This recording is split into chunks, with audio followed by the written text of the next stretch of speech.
अब दोस्तों, सपने तो हम सभी लोग देखते हैं, पर क्या हो कि आप अपने सपने में एक अलग ही जादुई दुनिया में पहुंच जाओ और वहां पर आपकी पार्टनर एक खूबसूरत एल्फ लड़की हो। फिर एक दिन अचानक वही एल्फ लड़की किसी वजह से आपकी रियल लाइफ में आ जाए। दोस्तों, मुझे तो सोचकर ही मजा आ रहा है और वही मजा हम आज के इस एनिमे में देखने वाले हैं। तो चलिए शुरू करते हैं।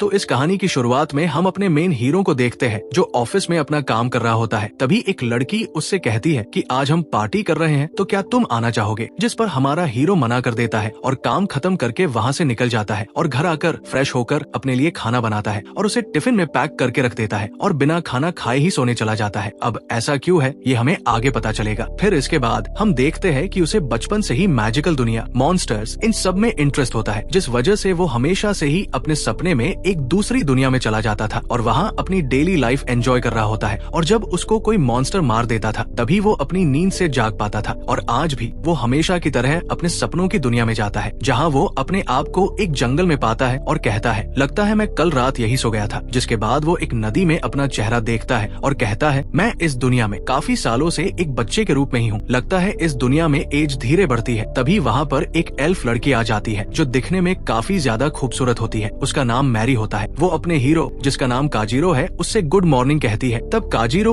उससे कहता है कि हम काफी टाइम बाद मिल रहे हैं। जिस पर मैरी कहती है, और तुम हमेशा की तरह आज भी ऐसे जंगल में ही रह रहे हो। जिस पर काजीरो हंसने लग जाता है। जिसके बाद काजीरो उससे कहता है कि क्या तुम मेरे साथ एडवेंचर के लिए चलोगी? जिस पर मैरी थोड़ा नखरा करती है। पर जब काजीरो उससे कहता है कि अगर तुम मेरे साथ चलोगी तो मैं तुम्हें मेरा लंच खाने के लिए दूंगा, जो कि असल में वही होता है जो उसने कल रात बनाया था। और उसके बाद मैरी जाने के लिए रेडी हो जाती है। फिर वो दोनों एक साथ निकल जाते हैं। आगे हम देखते हैं कि वो एक पुरानी बिल्डिंग के बाहर आ जाते हैं, जिसे देखकर काजीरो कहता है कि इस जगह में 7 अनसुलझी मिस्ट्रीज है। जिस पर मैरी कहती है, तुम्हें क्या लगता है तुम उन्हें सॉल्व कर पाओगे? जिस पर अपना हीरो कहता है कि मैं बस सॉल्व करने का ट्राई करूंगा, और वैसे भी आज तो तुम भी हो मेरे साथ, तो फिर डरने की क्या है बात? जिस पर मैरी शर्मा जाती है और कहती है, क्या यार तुम भी मजाक अच्छा कर लेते हो। अगले सीन में हम देखते हैं कि वो दोनों अंदर चले जाते हैं, जहाँ पर काफी अंधेरा होता है। फिर मैरी अपने लाइट मैजिक से रास्ता दिखाती है। इसके बाद वो दोनों आगे बढ़ते हैं। तभी वो एक जगह पर आते हैं जिस पर काजीरो कहता है कि ये जगह रेस्ट करने के लिए काफी अच्छी है, यहाँ हम अपना लंच कर सकते हैं। ये सुनकर मैरी खुश हो जाती है। फिर वो दोनों वहाँ बैठ जाते हैं। जिसके बाद जैसे ही मैरी टिफिन खोलती है तो लंच देखकर तो उसके मुंह में पानी आ जाता है और फिर वो खाना एंजॉय करती है जो उसे बहुत पसंद आता है। जिसके बाद वो काजीरो को थैंक्स कहती है। तब काजीरो उससे कहता है, क्या तुम रोज मेरे साथ एडवेंचर के लिए चल सकती हो? तब मैरी कहती है, मैं अभी मैजिक सीख रही हूँ तो काफी बिजी रहती हूँ, पर जब भी मैं फ्री रहूंगी तो तुम्हारे साथ जरूर चलूंगी। इसके बाद वो आगे बढ़ते हैं। तभी मैरी एक मॉन्स्टर को देखती है और काजीरो को पीछे खींच लेती है और उससे कहती है, मुझे लगता है ये काफी खतरनाक है। पर हम देखते हैं कि काजीरो तो उस मॉन्स्टर की तरफ चला जाता है, जिससे उसे पता चलता है कि ये तो उसका बिछड़ा हुआ दोस्त था। फिर वो अपने सुख दुख की बातें करते हैं। तभी वो मॉन्स्टर कहता है कि ये लड़की कौन है, तुम्हारी सेटिंग है क्या? काजीरो कहता है कि नहीं, ये तो बस मेरा लंच खाने के लिए मेरे साथ आई है। और फिर दोनों ऐसे ही बातें करने लग जाते हैं। मैरी ये देखकर शॉक हो जाती है और काजीरो से पूछती है कि तुमने मॉन्स्टर लैंग्वेज कब सीखी? तब काजीरो उसे बताता है कि ये मैंने 3 साल में सीखी है। फिर वो आगे बढ़ते हैं। आगे चलते हुए मैरी काजीरो से पूछती है कि तुम उस मॉन्स्टर से क्या बात कर रहे थे? तब काजीरो कहता है कि वो मुझे बता रहा था कि आगे एक ब्रीडिंग ड्रैगन है जिसने अभी अंडे दिए हैं। जिस पर मैरी कहती है, ये ड्रैगन तो काफी खतरनाक होता है, हमें आगे नहीं जाना चाहिए। पर काजीरो आगे चलता रहता है। अब अगले सीन में हम एक ड्रैगन को देखते हैं जो सो रहा होता है, जिसे देखकर मैरी काजीरो से कहती है कि हमें यहाँ से चलना चाहिए, हम इसे नहीं हरा सकते। तब काजीरो कहता है कि शायद तुम सही कह रही हो। फिर जैसे ही वो बाहर जाने के लिए आगे बढ़ते हैं तभी गेट बंद हो जाता है और वो दोनों वही फंस जाते हैं। जिसके बाद हम देखते हैं कि ड्रैगन उन दोनों की आवाज सुनकर जाग गया होता है और वो उन पर हमला कर देता है, जिसे देखकर काजीरो मैरी को कसके पकड़ लेता है। फिर अगले सीन में हम देखते हैं कि काजीरो नींद से जाग गया होता है और वो कहता है, काश मैं थोड़ी देर मैरी के साथ रह पाता। फिर जैसे ही वो अपने बगल में देखता है तो वो शॉक हो जाता है, क्योंकि मैरी उसके बगल में सो रही होती है। और फिर वो पूरी रात ऐसे ही शौक में मैरी को देखते रहता है। फिर अगली सुबह जब मैरी उठती है तो वो देखती है कि काजीरो नीचे बैठा हुआ था और उससे कहती है कि तुम अचानक इतने बड़े कैसे हो गए, कहीं तुम काजीरो के पापा तो नहीं हो? तब काजीरो उससे कहता है, नहीं मैं काजीरो ही हूँ। फिर वो कहता है कि तुम्हें कहीं चोट तो नहीं लगी, क्योंकि कल रात ड्रैगन ने हम पर हमला कर दिया था। फिर मैरी जैसे ही चेक करती है तो वो शॉक हो जाती है, क्योंकि उसने कपड़े नहीं पहने होते हैं। और वो काजीरो से कहती है, कहीं तुमने मेरे साथ कुछ ऐसा वैसा तो नहीं किया? इस पर काजीरो कहता है, नहीं मैंने ऐसा कुछ नहीं किया। फिर मैरी उससे कहती है कि मुझे डिटेल में समझाओ कि यहाँ आखिर चल क्या रहा है, पर इससे पहले तुम मेरे कपड़े ला कर दो। फिर अगले सीन में हम एक शॉपिंग मॉल देखते हैं जहाँ पर काजिरो मैरी के लिए कपड़े लेने आया होता है, पर उसे लेडीज कपड़े लेते देख वहाँ कुछ लड़की बातें बनाने लग जाती है, जिसे देखकर अपना हीरो फटाक से कपड़े खरीदता है और वहाँ से निकल जाता है। फिर वो अपने घर आ जाता है तो वो देखता है कि मैरी बालकनी में खड़ी होकर बाहर देख रही होती है। तब मैरी उससे पूछती है कि ये कौन सी जगह है। तब काजिरो सोचता है शायद इसको शौक लगा है क्योंकि ये एक ऐसी जगह आ गई है जो इसने कभी सपने में भी नहीं देखी होगी। तभी मैरी कहती है, तुम इतनी ऊंची बिल्डिंग में रहते हो, शायद तुम काफी अमीर हो। आगे वो कहती है, मैंने ऐसा शहर कभी नहीं देखा, और खुशी के मारे पागल हो जाती है। फिर वो पूछती है कि वो बड़ा टावर क्या है। तब काजिरो कहता है कि ये स्काई ट्री है और वहाँ खूबसूरत चेरी ब्लॉसम होती है, मैं तुम्हें वहाँ ले जाऊंगा। फिर वो बताता है कि उसने आज ऑफिस से छुट्टी ली है तो आज वो पूरा दिन घूम सकते हैं। फिर अगले सीन में हम देखते हैं कि मैरी नए कपड़े पहन के रेडी हो जाती है, जिसमें वो बहुत क्यूट लग रही होती है, और ऐसे कपड़े पहनकर मैरी काफी खुश हो जाती है। फिर मैरी उससे कहती है, क्या ये वही जापान है जिसके बारे में तुम बता रहे थे। तब काजिरो कहता है, हाँ ये वही है, और अब मैं तुम्हें ये शहर दिखाऊंगा। इससे पहले तुम ये हैट पहन लो ताकि तुम्हारे कान किसी को ना दिखे, क्योंकि इस दुनिया में एल्फ नहीं होते हैं। जिसके बाद मैरी वो हैट पहन लेती है। फिर जब वो बाहर जाने वाले होते हैं तो काजिरो उससे कहता है कि तुम अब जो भी देखने वाली हो उसे देखकर डरना मत। तब मैरी कहती है, मैं तो बहुत एक्साइटेड हूँ, जल्दी चलो। फिर अगले सीन में हम देखते हैं कि मैरी कार में बैठकर बहुत ज्यादा डर जाती है और कहती है, ये क्या चीज है। फिर काजिरो कहता है कि डरो मत क्योंकि इस दुनिया में कोई मॉन्स्टर नहीं है। इसके बाद हम देखते हैं कि वो एक रेस्टोरेंट में चले जाते हैं। फिर काजिरो दोनों के लिए खाना ऑर्डर कर देता है। फिर हमें पता चलता है कि मैरी को यहाँ की भाषा बिल्कुल भी समझ नहीं आती है और वो काजिरो से कहती है कि क्या अब तुम बता सकते हो कि मैं यहाँ जापान में कैसे आ गई और तुम अचानक से इतने बड़े कैसे हो गए। तब काजिरो उससे कहता है, हालांकि मुझे भी ज्यादा कुछ समझ में नहीं आ रहा, पर मैं बहुत समय पहले से ही अपने सपने में एक दूसरी दुनिया में जा रहा हूँ और वहाँ तुम्हारे साथ ट्रैवल करता हूँ, पर इस बार जब मैं उठा तो तुम भी मेरे साथ थी। इसका मतलब तो यही है कि मैं कोई सपना नहीं देखता था, बल्कि मैं सच में दूसरी दुनिया में ट्रैवल करता था, और जब भी कोई मॉन्स्टर मुझे मार देता था तो मैं यहाँ वापस आ जाता था। पर लगता है इस बार जब ड्रैगन ने हम पर हमला किया था तो मैंने तुम्हें पकड़ लिया था, तो शायद तुम भी मेरे साथ यहाँ गई। तब मैरी कहती है, तो इसका मतलब क्या मैं मर गई हूँ। तब काजिरो कहता है, नहीं तुम नहीं मरी, और शायद जब तुम सोने जाओगी तो वापस अपनी दुनिया में जा सकती हो। जिसे सुनकर मैरी को थोड़ा आराम मिलता है। फिर काजिरो कहता है कि दोनों दुनिया का टाइम अलग तरह से चलता है और इसी वजह से शायद मेरी एज में भी फर्क है। फिर अगले सीन में हम देखते हैं कि उनका ऑर्डर आ जाता है, जिसे देखकर मैरी बहुत एक्साइटेड हो जाती है और इसके बाद वो दोनों खाना एंजॉय करते हैं।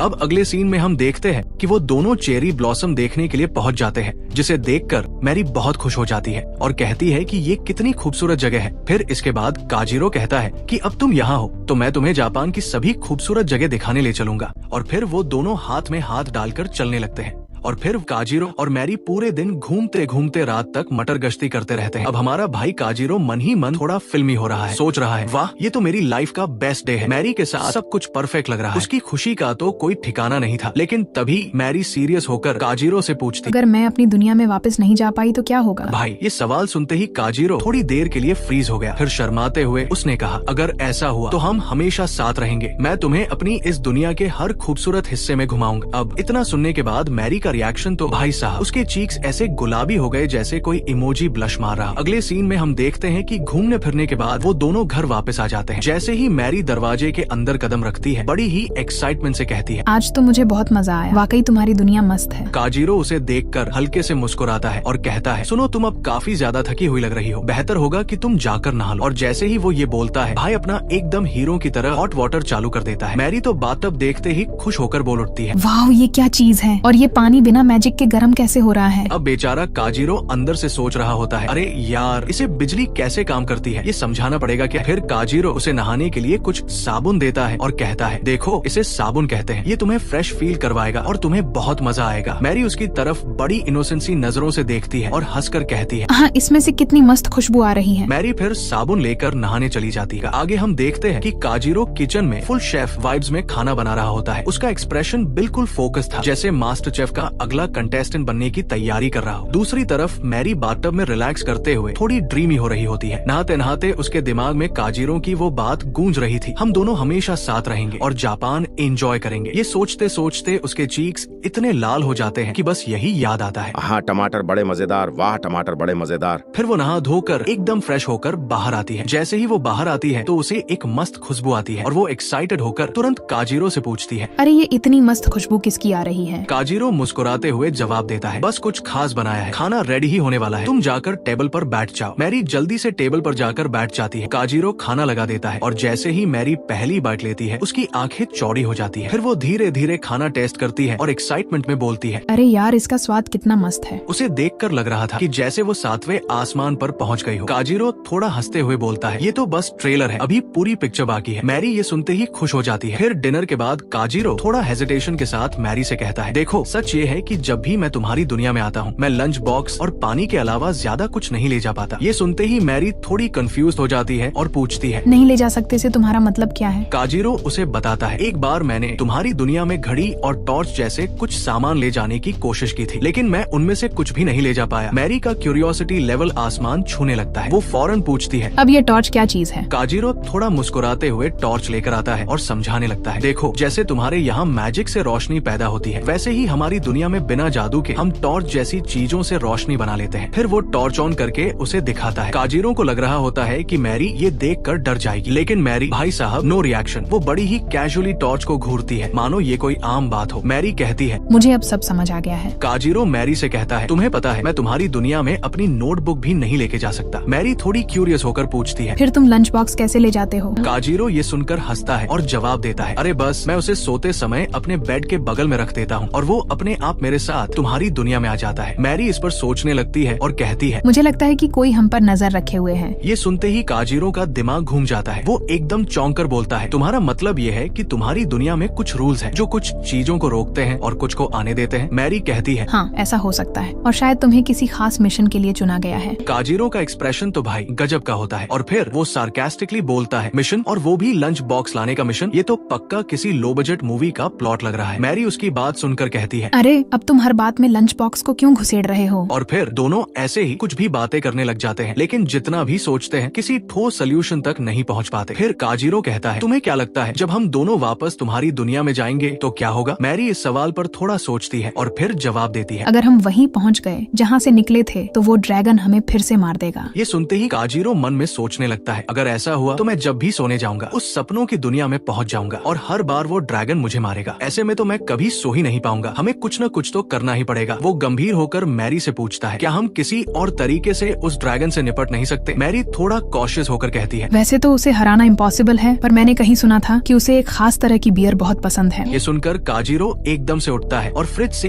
एक बियर निकालता है। शायद से उसे कोई आइडिया आया होता है। इसके बाद फाइनली वो लोग सोने के लिए जाते हैं और मैरी तो बेड को देख के एकदम पगला ही जाती है और तभी वो बोलती है, हमने प्लान तो रेडी कर लिया है, देखते हैं क्या होगा। और फिर मैरी काजिरो को अपने पास बुलाने लगती है। तब काजिरो तो अपना शर्मा जाता है। फिर काफी हिम्मत करके वो मैरी के बगल में लेट जाता है और इसके बाद तभी मैरी बोलती है, क्या अब हमें चिपक के सोना पड़ेगा? और तब काजिरो बोलता है कि हाँ तुमने सही बोला। और फिर दोनों को भाई काफी ज्यादा शर्मा रही होती है, लेकिन फिर भी वो एक दूसरे से चिपक कर सो जाते हैं। भाई साहब काजिरो के तो मजे हैं। फिर अगले सीन में हम देखते हैं कि फाइनली वो दोनों ड्रीम वर्ल्ड में पहुंच जाते हैं और दोनों बात कर रहे होते हैं, लेकिन तभी ड्रैगन उनके ऊपर अटैक कर देता है। काजिरो मैरी को अपने पीछे रहने के लिए बोलता है और इसके बाद काजिरो अपना इंट्रोडक्शन देता है और साथ ही मैरी के बारे में भी बताता है और वो बताता है कि मैं तो बस यहाँ पर ड्रैगन के अंडे देखने के लिए आया था और इस कारण मैं मैरी को भी जबरदस्ती ले आया, तो प्लीज तुम मैरी को बाहर जाने दो। और फिर वो जो अपने साथ बियर लेके आया था वो उस ड्रैगन को देने लगता है और कहता है, ये हमारी माफी समझ के ले लो। और फिर वो बियर का कैप खोल के उसे देने लगता है। तभी वो ड्रैगन उसके क्लोज आता है और वो बोलती है कि सच में तुम लोग काफी ज्यादा दिलचस्प हो और एक तो तुम्हें ड्रैगन की भाषा आती है, ऊपर से तुम्हें ये भी पता है कि मुझे क्या पसंद है और सबसे मजेदार बात तो ये है कि तुम बिना किसी चोट के वापस जाग भी गए और साथ ही मैंने कल तुम्हारी हालत भी काफी ज्यादा खराब कर दी थी, तब भी तुम ठीक कैसे हो? अगर तुम मुझे इसका रहस्य बता दो तो शायद मैं तुम्हें छोड़ दूं। तब काजिरो बोलता है कि ठीक है, तो फिर मैं तुम्हें सब कुछ बता दूंगा। और वो ना मैरी को भी बताता है कि फाइनली ड्रैगन हमें यहाँ से जाने देगा। और ये सुन के मैरी वहाँ पे काफी ज्यादा खुश हो जाती है और तभी वहाँ पे अचानक से रोशनी भी आ जाती है। इसके बाद फाइनली ड्रैगन को पता लगता है कि वो दूसरी दुनिया से आए हैं। फिर आगे ड्रैगन उनसे कहती है कि तुम मेरे अंडे देखना चाहते थे ना, तो ये लो देख लो। मैरी तो भाई वो अंडे देख के बहुत खुश हो जाती है। तभी वो ड्रैगन कहती है कि काजिरो ये खुशबू कहाँ से आ रही है, कहीं तुम मुझसे कुछ छुपा तो नहीं रहे। तब काजीरो उसे दिखाता है कि ये तो बस मेरा लंच है। असल में वहाँ पे बहुत गर्मी होने की वजह से खाना गर्म हो गया था, जिससे खुशबू आ रही थी। इसके बाद काजीरो कहता है कि अगर तुम टेस्ट करना चाहती हो तो कर सकती हो। तब वो ड्रैगन बोलती है कि मेरे इस बड़े शरीर की वजह से ये खाना और वो बियर मेरे लिए कम पड़ेगी। तभी वो कुछ तो बोलती है और इसके बाद हम देखते हैं कि मैरी ये देख के काफी ज्यादा एक्साइटेड हो जाती है और वो काजीरो को बताती है, मैं पहली बार किसी ड्रैगन को मैजिक करते हुए देख रही हूँ। और तभी अचानक से वो ड्रैगन कुछ उल्टी टाइप करती है, जिसमें से भाई अब मैं क्या ही कहूँ, एक खूबसूरत लड़की बाहर निकलती है जो मुझे तो बहुत मस्त लगी। बाकी आप लोग भी अपनी राय कमेंट में बताओ। खैर छोड़ो, आगे देखते हैं। तो भाई वो लड़की असल में वो ड्रैगन ही होती है और वो चीज देख के मैरी और भी ज्यादा हैरान हो जाती है और कहती है, वाओ, मैंने जो लेजेंड स्टोरी सुनी थी वो सच थी। तभी वो ड्रैगन भी बताती है कि काफी टाइम बाद मैं इस शरीर में आई हूँ और बोलती है कि मैं इस शरीर में तुम्हें अजीब तो नहीं लग रही। तभी काजीरो कहता है, नहीं तुम तो बहुत सुंदर लग रही हो। इसके बाद ड्रैगन बोलती है कि जो तुम्हारे हाथ में खाना और वो जो बोतल है ना, वो दोनों मुझे दे दो। और तभी काजीरो काफी घबराते हुए बोलता है कि मेरा खाना उतना अच्छा नहीं है कि मैं इसे तुम्हें दूं। तभी वो ड्रैगन काफी ज्यादा चिल्लाने लगती है और बोलती है कि चुपचाप मुझे वो दे दो, मुझे वो खाने का शौक नहीं है, बस मैं उसको टेस्ट करना चाहती हूँ कि कैसा खाना है। फिर वो कहती है कि अगर तुम मुझे अपना खाना दोगे तो मैं तुम्हें अपना स्केल दूंगी, जिससे वो काफी पावरफुल स्पेल को कास्ट कर सकता है। तब काजीरो कहता है कि अगर तुम्हें कोई प्रॉब्लम नहीं है तो ठीक है, फिर तुम ले सकती हो। और मैरी को तो वहाँ पे कुछ भी समझ में नहीं आ रहा था और वो खाना ड्रैगन को इतना ज्यादा अच्छा लगता है कि उसके गले में ही अटक जाता है। तभी काजीरो उसको ड्रिंक देता है और वो ड्रैगन तो ड्रिंक पीते ही उसको काफी ज्यादा मजा आता है और ये देख के काजीरो और मैरी को तो काफी अच्छा लगता है। फिर इसके बाद वो ड्रैगन बोलती है कि इस तरीके का खाना हमें कभी कभार खा लेना चाहिए। और तभी काजीरो उसे बताता है कि ये खाना यहाँ नहीं मिलता, इसे मैं अपने वर्ल्ड से लाया हूँ। फिर वो ड्रैगन कहती है कि मुझे तो लगा था कि ये खाना यहाँ पे मिलता है और इस वजह से मैं उस जगह पे कब्जा करने का सोच रही थी। सच में भाई ये तो काफी ज्यादा खतरनाक है। और इसके बाद काजीरो उसे बताता है कि लंच के बदले में मुझे कोई अपना स्केल देने वाली है। और वो सुनने के बाद मैरी तो भाई काफी ज्यादा हैरान हो जाती है। तब काजीरो कहता है कि कोई प्रॉब्लम है क्या, और मैरी बताती है, अरे पागल, ये चीज बहुत कीमती है, इसके लिए तो जंग भी छिड़ सकती है। इसके बाद हम देखते हैं कि ड्रैगन का लंच खत्म हो जाता है और वो ना काफी ज्यादा उदास हो जाती है। और तभी काजीरो बोलता है कि मेरे पास एक और है। तभी वो ड्रैगन उससे मांगने लगती है और वो बोलती है कि अच्छा ठीक है, मैं इसके बदले तुम्हें कुछ देती हूँ। और वो एक ब्लू स्टोन देती है और भाई काजीरो को तो इसके बारे में कोई आइडिया नहीं होता है कि ये चीज क्या है। और इसके बाद वो ड्रैगन उसे बताती है कि ये मेरे ब्लड में डूबा हुआ स्टोन है। काजीरो जब ये सब बात मैरी को बताता है तो भाई मैरी तो बहुत ज्यादा हैरान हो जाती है, क्योंकि ये स्टोन काफी ज्यादा इंपॉर्टेंट चीज है। और काजीरो से कहती है, जल्दी से ये लंच उसे दे दो और स्टोन ले लो। तब काजीरो उसे वो खाना दे देता है। इसके बाद हम देखते हैं कि वो गेट खुल जाता है और वो ड्रैगन उनसे कहती है कि तुम ना अगली बार भी जरूर आना और मेरे लिए इसी तरीके से लंच बॉक्स लेके आना, और अगली बार ना तुम 4 लंच बॉक्स मेरे लिए लेके आना। मुझे काफी ज्यादा अच्छा लगा। और फिर जब वो दोनों जा रहे होते हैं तो वहाँ पे अपनी मैरी तो अलग ही डिप्रेशन में थी और वो सोच रही थी कि ड्रैगन ने अपना स्टोन दे दिया, वो भी एक लंच बॉक्स के बदले। भाई ये कैसे पॉसिबल हो सकता है। फिर वो आगे बढ़ते हैं। तब मैरी उसे बताती है कि ड्रैगन का जो खून होता है उससे किसी भी बीमारी का इलाज कर सकते हैं। तब काजीरो कहता है कि क्यों ना इसे हम बेच दे या किसी बीमार इंसान की मदद कर दे। तब मैरी कहती है, नहीं हम ऐसा नहीं कर सकते हैं, क्योंकि फिर लोग पूछेंगे कि आखिरकार हम ये कहाँ से लेके आए और हम इसके बारे में किसी को नहीं बता सकते। इसके बाद काजीरो कहता है, अब मैं समझ गया कि यहाँ के लोग कहाँ गए। और फिर वो बताता है कि शायद कुछ लोगों को इस ड्रैगन के बारे में पता लगा हो और वो उसके अंडे लेने के लिए यहाँ पे आ गए हो, जिससे इस ड्रैगन ने उन सबको मार दिया होगा। और फिर इसके बाद इस जगह को ड्रैगन ने अपना घर बना लिया होगा। इसके बाद मैरी कहती है, अगर ये कहानी सच है तो काफी ज्यादा डरावनी कहानी है। फिर मैरी बोलती है कि हम यहाँ से जाने के बाद सोचेंगे कि आखिरकार हमें इनका क्या करना है, और तब तक ना तुम इनको संभाल के रखना। और इसके बाद फाइनली वो लोग बाहर निकल आते हैं। फिर हम देखते हैं कि काजीरो काफी ज्यादा उदास हो जाता है, क्योंकि वो अब मैरी से जुदा होने वाला है। लेकिन तभी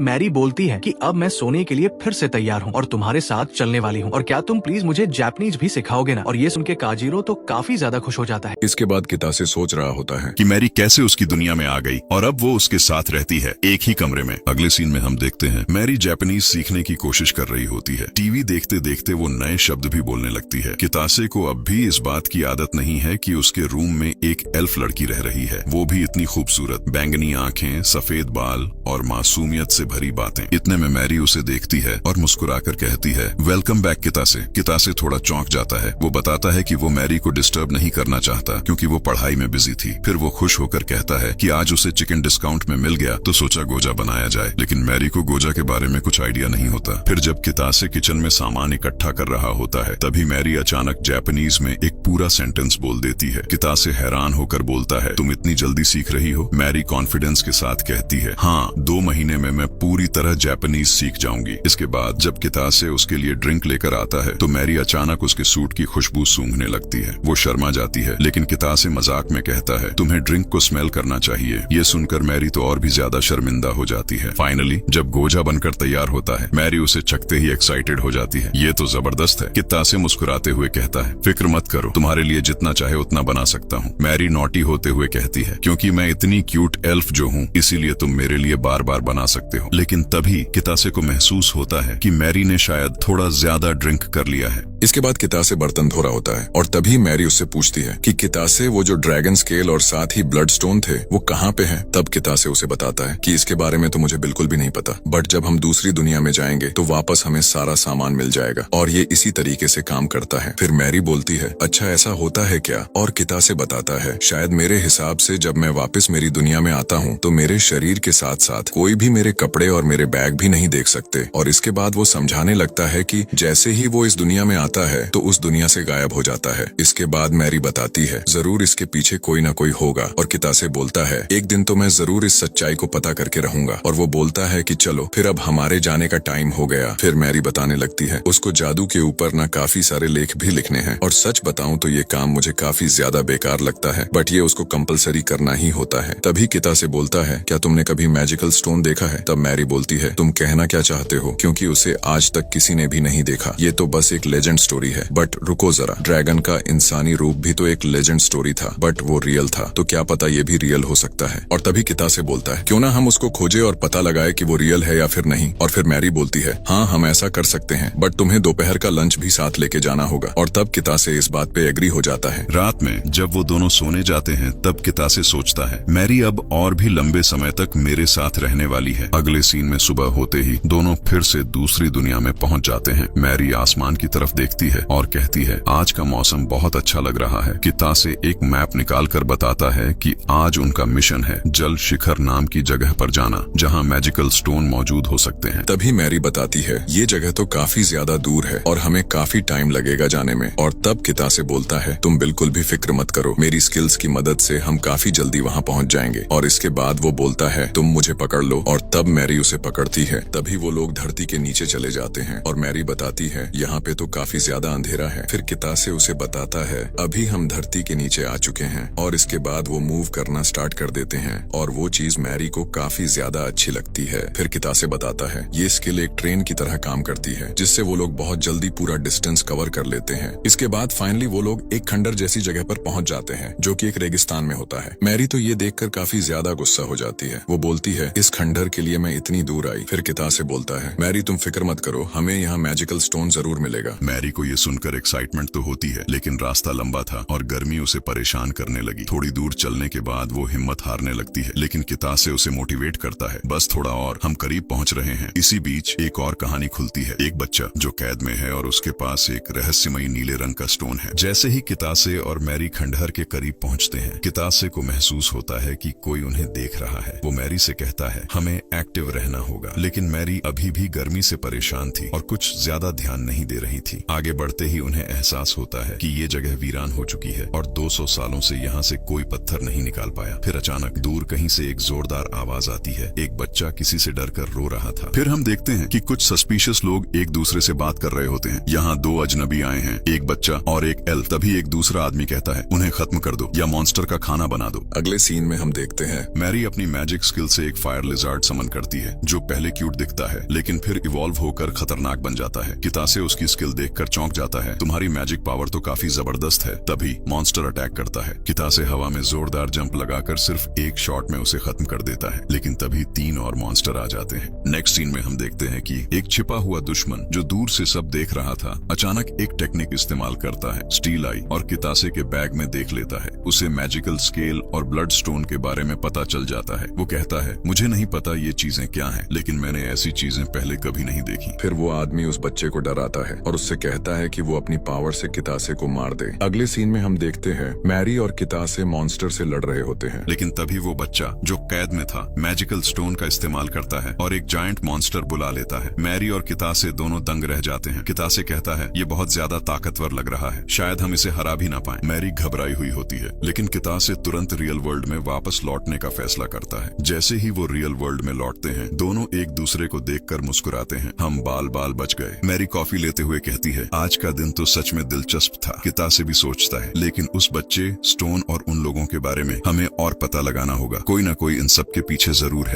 फिर हम देखते हैं कि मैरी एक कैट के साथ खेल रही होती है। ये सीन देख के कितासे को भी काफी ज्यादा अच्छा लगता है। इसके बाद वो बताता है कि ये उसका पहला वीकेंड है जब वो मैरी के साथ बाहर घूमने के लिए आया है। फिर हमें कुछ टाइम पहले का सीन दिखाया जाता है जहाँ पे वो दोनों नदी के ब्रिज के ऊपर घूम रहे थे। तभी कितासे मैरी से पूछता है, क्या तुम वाटर स्पिरिट की आवाज सुन सकती हो? तब मैरी बताती है, मैं अभी उनकी आवाज नहीं सुन पा रही। हो सकता है मैं इस वर्ल्ड में ऐसा ना कर पाती हूँ। अभी मुझे ऐसा लग रहा है जैसे कि मैं अपने बचपन में वापस आ गई हूँ, क्योंकि मुझे उस टाइम पे भी किसी स्पिरिट की आवाज सुनाई नहीं देती थी। कितासे बताता है, शायद इस वर्ल्ड में तुम लेवल 1 पे आ चुकी हो। फिर मैरी बोलती है, हाँ शायद ऐसा हो सकता है। इसके बाद सीन पलटता है और हमें वो कैट फिर से दिखाई जाती है और उसके पास मैरी जाकर खेलने लगती है। वो उससे उसका नाम पूछती है, लेकिन तभी कितासे बताता है कि इस वर्ल्ड में बिल्ली बात नहीं कर सकती। वो मैरी से बोलता है, एक बार तुम उसको टच करो। इसके बाद मैरी उसको टच करने लगती है और उसे काफी ज्यादा अच्छा लगता है। उसको खिलाते हुए देखकर कितासे वहाँ पे हंसने लगता है। तभी मैरी पूछती है, तुम हंस क्यों रहे हो? कितासे बोलता है, नहीं मैं तो बस ऐसे ही।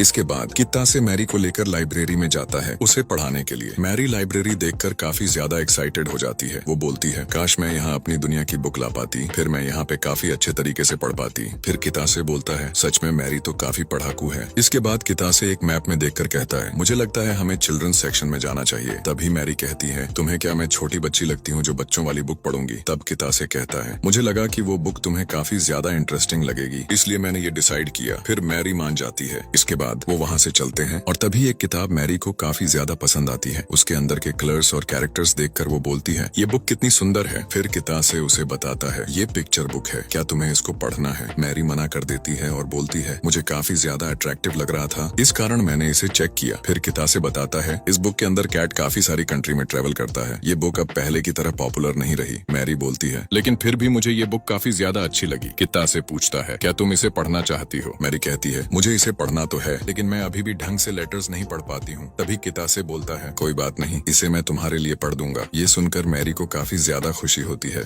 इसके बाद वो और भी काफी सारी बुक्स देखते हैं। मैरी बताती है, यहाँ पे काफी सारी बुक्स देखने में अच्छी हैं, लेकिन मैं यही वाली बुक लूंगी, वही कैट वाली। वो बुक मैरी को इतनी पसंद आती है कि उसे सब्र ही नहीं हो रहा। वो सोच रही है कैसे भी जल्दी से इसे पढ़ लूं, लेकिन उसे पढ़ना नहीं आता, इसलिए कितासे ही पढ़ेगा। इसके बाद कितासे बुक रेंट पर लेने के लिए रिसेप्शनिस्ट के पास जाता है। वो दोनों एक दूसरे को देखकर हैरान होते हैं। कितासे बोलता है, काफी टाइम हो गया इचिजो तुमसे मिले हुए। इचिजो भी बोलती है, तुमसे भी मिले हुए काफी टाइम हो गया। आखिरकार ये तुम्हारे साथ क्यूट सी लड़की कौन है? निकितासे उसे बताता है, ये दूसरे देश से आई है, मेरी रिश्तेदार है, साथ ही इसको जापानीज पिक्चर बुक काफी पसंद है, इसलिए मैं इसे यहाँ ले आया। फिर इचिजो बोलती है, सच में ये काफी क्यूट है। तभी वो मैरी से उसका नाम पूछती है। फिर कितासे मैरी को समझाता है, ये लाइब्रेरी में काम करती है, ये तुम्हारा नाम पूछ रही है, इसको जापानीज में रिप्लाई करो। फिर मैरी अपना इंट्रोडक्शन देती है, मेरा नाम मैरी है। इसके बाद इचिजो भी अपना नाम बताती है। वो बोलती है, मुझे तुमसे मिलकर काफी खुशी हुई। ये सुनकर मैरी काफी खुश हो जाती है और बड़बड़ाने लगती है। कितासे सोचता है, पता नहीं इसको क्या हो गया। इसके बाद इचिजो कहती है, मुझे अच्छा लगेगा अगर मैरी मेरे घर आए। कितासे मैरी को समझाता है, वो तुम्हारी फ्रेंड बनना चाहती है, तुम उसे क्यूट लगी हो, इसलिए वो तुम्हें घर बुला रही है। मैरी थोड़ा घबरा जाती है, लेकिन कितासे बोलता है, तुम फिक्र मत करो, मैं तुम्हारे साथ रहूंगा। नेक्स्ट सीन में घर पर कितासे खाना बना रहा होता है। तभी मैरी उसके पास आती है और बोलती है, लाइब्रेरी के बाद हमने जो दूसरी दुकान से डीवीडी खरीदी थी, उसमें तो मुझे कोई पिक्चर दिखाई नहीं दे रहा। तब कितासे उसे समझाता है, इसे ऐसे यूज नहीं किया जाता। वो डीवीडी लगाकर प्ले करता है। मैरी को म्यूजिक और मूविंग पिक्चर्स काफी पसंद आते हैं। वो पूछती है, ये कोई मैजिक है क्या? कितासे बताता है, नहीं, ये बस एक इलेक्ट्रॉनिक डिवाइस है। इसके बाद कितासे पैनकेक बनाता है और मैरी को मूवी दिखाने के लिए रूम की लाइट ऑफ कर देता है। मैरी पूछती है, तुमने ऐसा क्यों किया? कितासे बताता है, अंधेरे में मूवी देखने का मजा ही कुछ और है। फिर वो दोनों मूवी देखते हैं और कितासे उसे एक्सप्लेन करता रहता है। मैरी को मूवी काफी पसंद आती है। इसके बाद मूवी खत्म हो जाती है।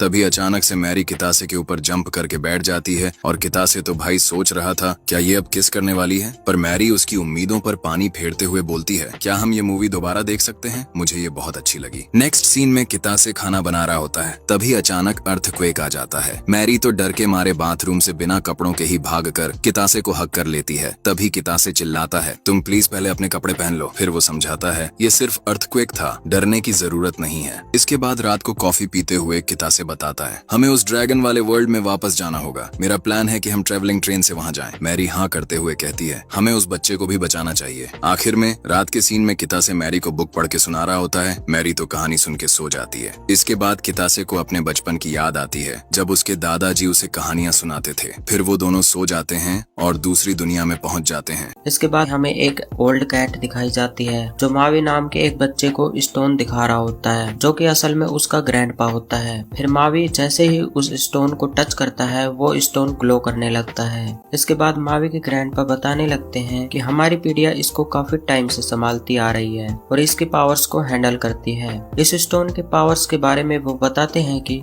अब तक के सभी जादुई पत्थरों में से ये वाला सबसे बेहतरीन मैजिकल स्टोन है। वो बताते हैं कि इस स्टोन की वजह से हमारे गांव को भी नष्ट कर दिया गया था। ये सारी बातें मावी सोच रहा होता है और काफी ज्यादा डरा हुआ होता है। इसके बाद हमें कितासे और मैरी का सीन दिखाया जाता है जहाँ कितासे बोलता है कि अब हमें अपने प्लान पर काम करना होगा। हमें उस बच्चे को बचाना है और साथ ही डाकुओं को भी हराना है। इसके बाद मैरी को सब कुछ समझ में आ जाता है क्योंकि उन्होंने पहले से ही प्लानिंग कर रखी थी। मैरी अपने मैजिक का इस्तेमाल करती है और गायब हो जाती है। ये देख के कितासे को काफी ज्यादा अच्छा लगता है और वो बोलता है कि थोड़ा संभल के रहना।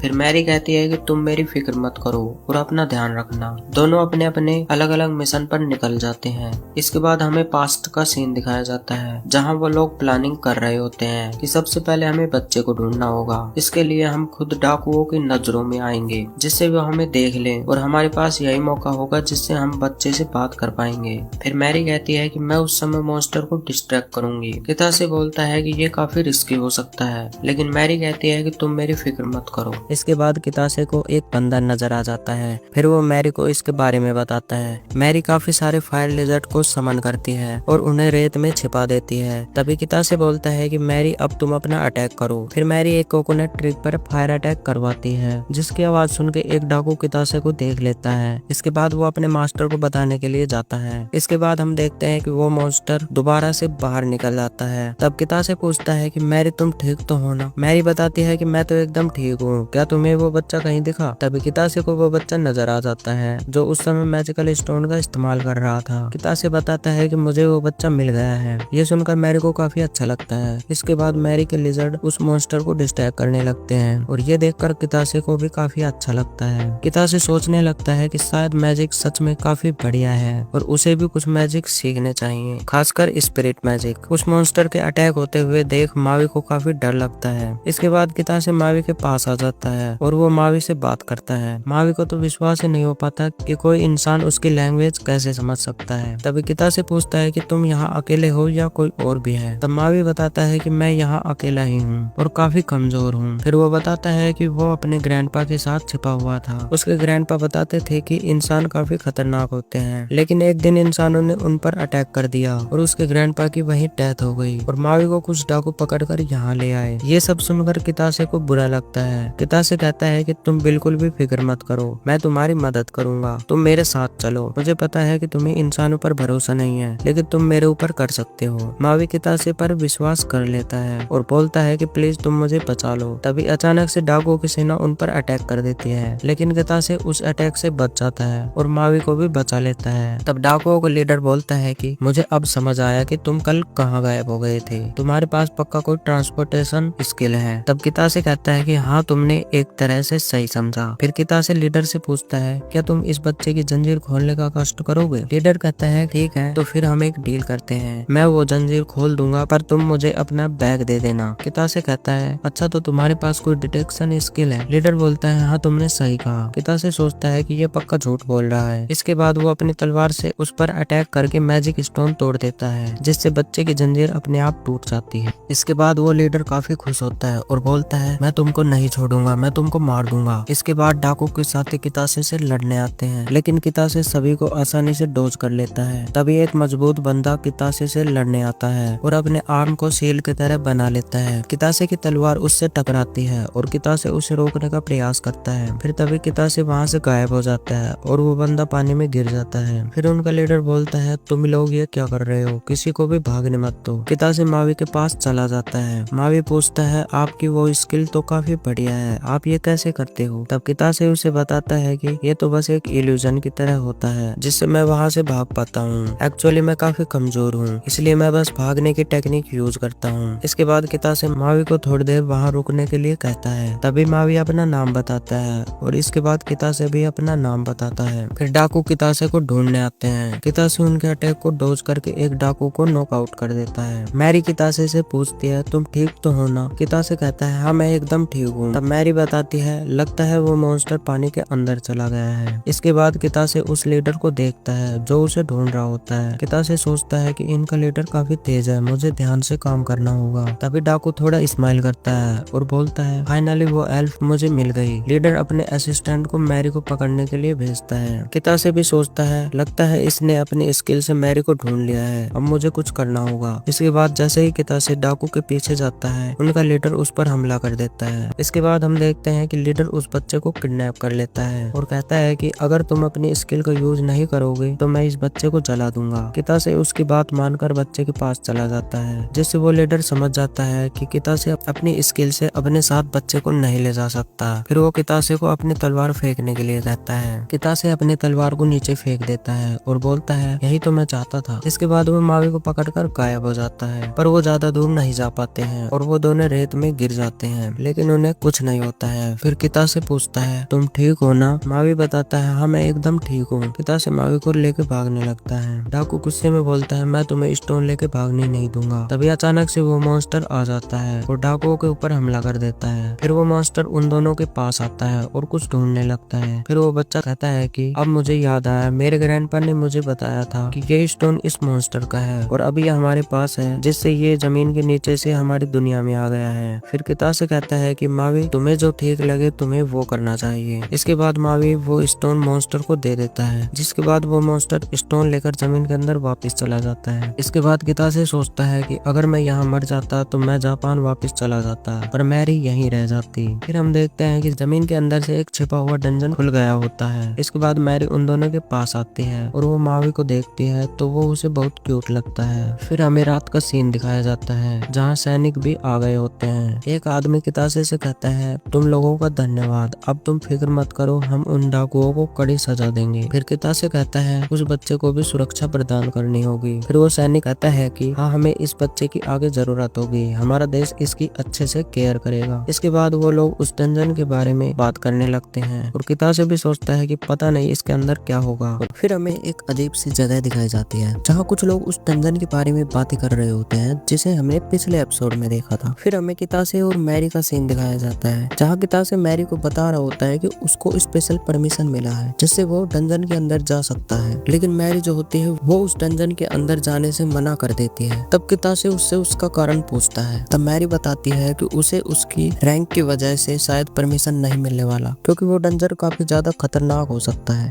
लेकिन तभी कितासे मजाक में कहता है मैं तो सोच रहा था कि मैं किसी के साथ उस डंजन में जाऊं। तभी मैरी बोलती है तुम कहना क्या चाहते हो, क्या तुम मेरे साथ नहीं जाना चाहते? तब कितासे कहता है यार मैं तो मजाक कर रहा था, मैं तो बस तुम्हारे साथ ही जाना चाहता हूँ। ये बात सुन के ना मैरी थोड़ा शर्माने लगती है और बोलती है कि अच्छा ठीक है, मैं ट्राई करूंगी तुम्हारे साथ चलने के लिए। और इसके बाद हमें वो बैग दिखाया जाता है जिसके अंदर वो क्रिस्टल होता है, वही जो ड्रैगन ने दिया था। वो थोड़ा ग्लो करने लगता है। फिर इसके बाद हमें ड्रैगन का सीन दिखाया जाता है और वो ड्रैगन सोच रही होती है कि मुझे विश्वास नहीं हो रहा कि उन लोगों ने उस दरवाजे को ओपन कर लिया है और उनको ये भी नहीं पता कि वो जगह कितना ज्यादा खतरनाक है। और तभी अचानक से उसके अंडे भी हैच होने लगते हैं। उसे देखकर वो कहती है कि काश वो दोनों यहाँ पर होते, क्योंकि उनको भी बच्चे देखने थे, फिर मैं उनसे भी मिल पाती और उनका लंच भी खा लेना। इसके बाद हमें जापान का सीन दिखाया जाता है जहाँ पे वो दोनों नाश्ता कर रहे होते हैं और हमेशा की तरह मैरी को वो नाश्ता काफी ज्यादा अच्छा लगता है। अगले सीन में हम देखते हैं कि कितासे अपने ऑफिस जाने के लिए रेडी हो रहा था और वो बताता है कि ऑफिस के बाद अपन दोनों उस डंजन को एक्सप्लोर करेंगे और वो दोनों कुछ बहाना ढूंढ रहे होते हैं ताकि मैरी को भी डंजन में जाने की परमिशन मिल जाए। तब मैरी कहती है क्यों ना हम उनको ये यकीन दिलाएं कि हम डंजन में जाने के लिए एकदम फिट है, तो शायद हमें परमिशन मिल जाए। तब कितासे बताता है कि ये सच में काफी ज्यादा डिफिकल्ट होने वाला है, लेकिन हम ट्राई करेंगे। और मैरी भी बोलती है कि हमें कोई ना कोई बहाना तो बनाना ही पड़ेगा, हमें ना कोई बढ़िया सा प्लान बनाना होगा